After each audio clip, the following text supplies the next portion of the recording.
তোমাকে এতক্ষণ ধরে ডাকলাম, তুমি শোনো না? খেয়াল করিনি। সমস্যা কি তোমার? তোমাকে এতদিন ধরে ফোন দিচ্ছি, তুমি ফোন ধরো না কেন? কারোর সাথে কন্ট্যাক্ট করতে ইচ্ছা করে না, একা থাকতে চাই, সবাই থেকে দূরে। আমার থেকেও দূরে। তুমি নিজেই আমার থেকে দূরে গেছো। তুমি আটকাতে পারলে না? মিথ্যা দিয়ে কাউরে কখনো আটকে রাখা যায় না। তোমার ভালোবাসা মিথ্যা ছিল?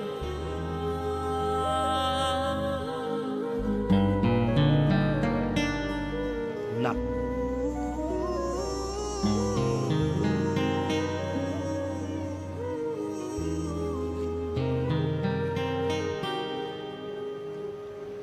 মানুষের জীবনে টাকা পয়সা, জব এসব ম্যাটার করে না, ভালোবাসাটাই সব।